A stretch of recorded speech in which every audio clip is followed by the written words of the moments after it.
Assalamualaikum warahmatullahi wabarakatuh. Innal hamdalillah nahmaduhu wa nasta'inuhu wa nastaghfiruhu wa natubu ilayhi wa na'udzu billahi min shururi anfusina wa min sayyiati a'malina. May yahdihillahu fala mudilla lahu wa may yudlil fala hadiya lahu. Wa asyhadu an la ilaha illallah wahdahu la syarika lahu wa asyhadu anna Muhammadan 'abduhu wa rasuluhu la nabiyya ba'dah. Ya ayyuhalladzina amanu taqullaha haqqa tuqatih wa la tamutunna illa wa antum muslimun. Fa inna asdaqal hadithi kitabullah wa khairal huda huda Muhammadin sallallahu alaihi wasallam wa syarrul umuri muhdatsatuha wa kullu muhdatsatin bid'ah wa kullu bid'atin dhalalah wa kullu dhalalatin finnar. Ma'asyiral muslimin, usikum wa nafsi bitaqwallah faqad fazal muttaqun. Semuanya di antara dosa besar yang diperingatkan dalam syariat adalah makan dari hasil yang haram. Dan Rasulullah SAW telah mengabarkan akan datang satu zaman di mana seorang tidak peduli dari mana dia mendapatkan hartanya. La ya'tiyanna 'alan nasi zamanun la yubalil mar'u bima akhadhal mal amin halalin am min haramin. Akan benar-benar datang satu zaman di mana seorang tidak peduli dari mana dia mengambil harta. Apakah dari cara yang halal ataukah dari cara yang haram, dia tidak mempedulikan hal itu. Ya. Apalagi sampai ada ungkapan yang mengatakan jangankan mencari harta yang halal, cari harta dengan yang haram saja sulit di zaman sekarang ini. Dan ini membuat orang semakin mempermudah untuk mencari harta dengan cara yang haram. Ketahuilah bahwasanya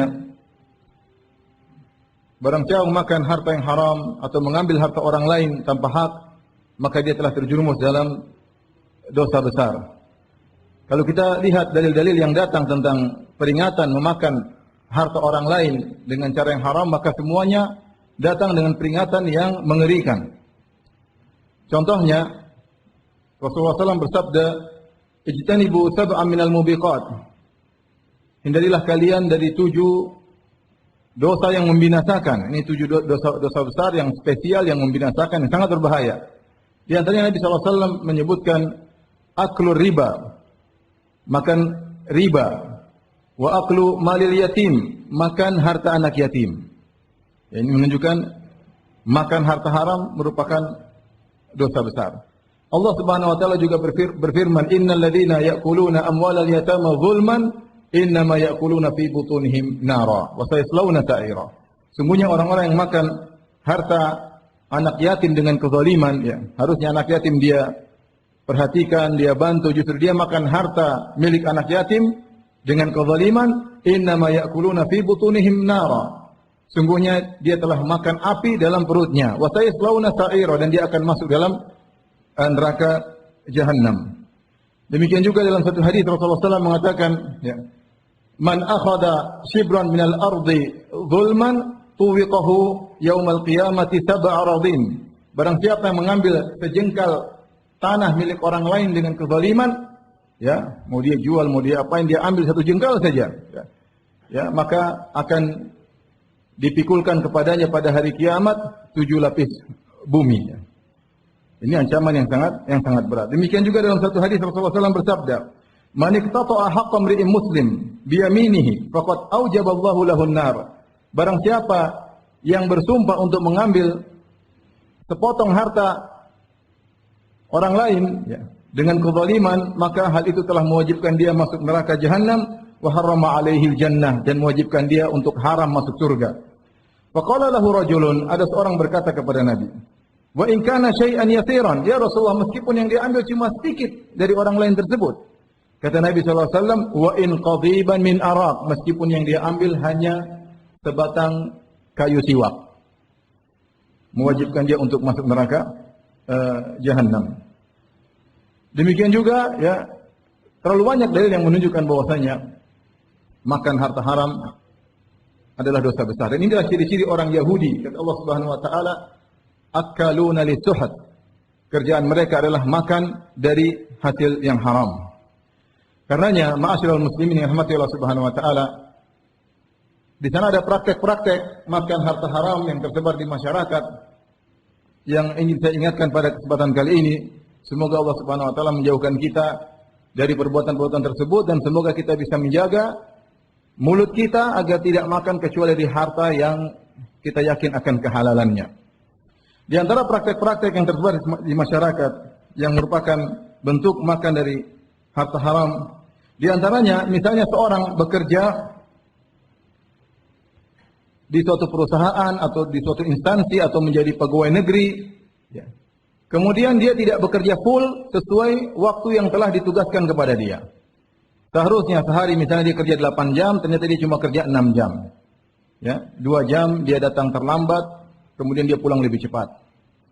Sementara dia menerima gaji secara full.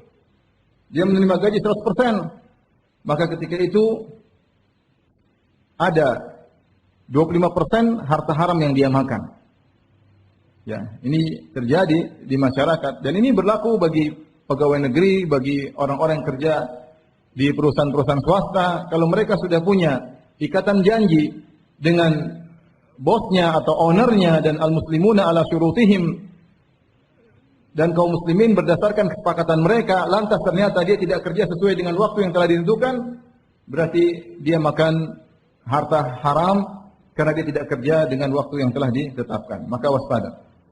Kemudian di antaranya bentuk praktek makan harta haram adalah seorang dia memposisikan dirinya sebagai wakil, ternyata dia mengambil keuntungan tanpa diketahui oleh muwakil yang mewakilkannya. Contoh sederhana. Seorang bilang kepada kawannya, tolong kamu belikan saya sebuah motor, ya. Ya, berarti dia minta tolong, ya. Kawannya tersebut yang akan bantu dia beli motor bukan sebagai penjual. Ternyata kawannya tersebut ngambil motor di toko, misalnya harganya 15 juta, kemudian dia markup, dia jual ke temannya dengan harga 17 juta, dia ambil untung 2 juta tanpa diketahui oleh kawannya tersebut. Kawannya menyangka dia ini hanya membantu. Bukan sebagai penjual, karena dia bilang tolong kau carikan, kecuali kalau dia bilang kau silakan cari motor, nanti saya kasih kamu upah 2 juta. Sementara kawannya tersebut memposisikan dirinya seakan-akan sedang membantu, lantas dia mengambil untung tanpa memberitahu kepada teman yang pertama tadi, maka dia telah makan harta haram. Ini juga terjadi perusahaan, misalnya perusahaan memiliki anak buah yang dia bagian pengadaan, mengadakan barang dari sana dari sini, kemudian dia pandai menawar. Dia pandai menawar, dia cari barang-barang yang murah, kemudian dia laporkan kepada ownernya atau atasannya dengan harga normal, padahal dia mendapati harga lebih murah daripada itu. Selisih harga tersebut dia masukkan dalam kantongnya. Ini hukumnya haram, ini harta haram karena dia posisi sebagai wakil. Lain halnya kalau dia sebagai penjual, ya terserah dia mau untung berapa, terserah dia. Ini banyak terjadi. Dia bagian pengadaan, ya.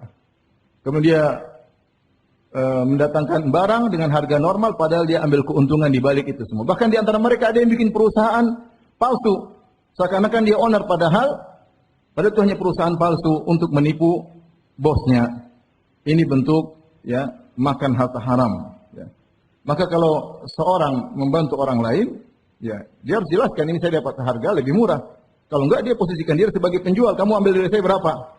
Nah, berarti kalau dia memposisikan dia sebagai penjual nggak ada masalah dia ngambil untung. Tapi di antaranya bentuk makan harta haram seperti seorang meminjam utang dengan dia tidak mengembalikannya.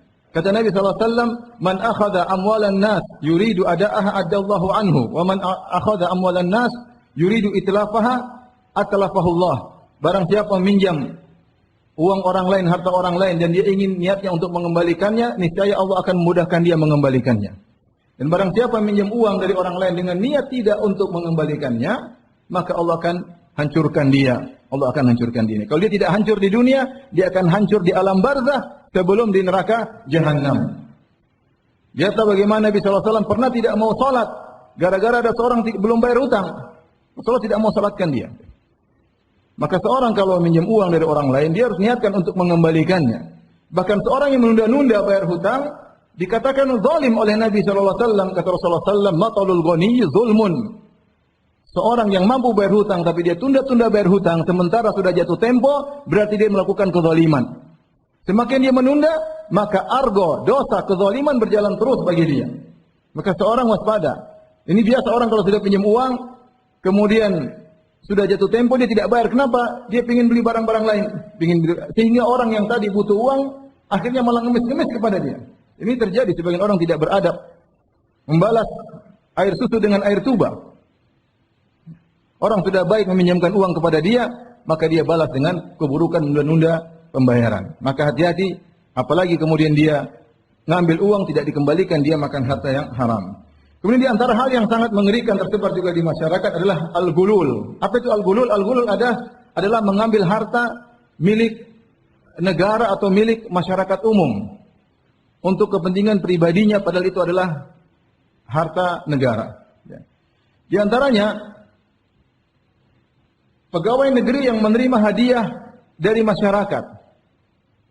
Kenapa masyarakat berikan dia hadiah? Karena dia status sebagai pegawai negara. Seandainya dia statusnya bukan pegawai negara, maka tidak ada yang kasih dia hadiah.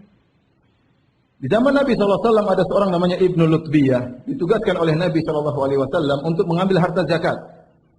Kemudian setelah dia mengambil harta zakat, dia serahkan harta zakat kepada Nabi dan dia berkata, ini adalah harta kaum muslimin dan ini ma'uhdiyali, adapun ini hadiah yang diberikan kepadaku. Maka Nabi SAW pun marah, maka Nabi SAW